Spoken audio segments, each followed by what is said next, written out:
I made a water feeder for my hens. I've used the same tub as I did previously for my chicken feeder. And the way this one works is it takes a lot more water than the old one, so I don't have to fill it up as often. And on the inside of the coop, it looks like this. I've poked it through the chicken wire. It's screwed into the bottom of the barrel. I've got some PVC tubing and the chicken feeder cups. And the way it works is the chicken pops the head in there, and you can see it fills up.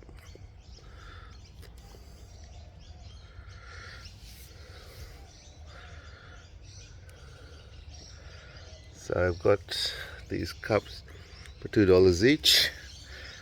PVC tubing I had left over from my aquariums, and the tubs I got for $6 each. So really happy. Can do this from the outside, so it's not so difficult. And that's the feeder.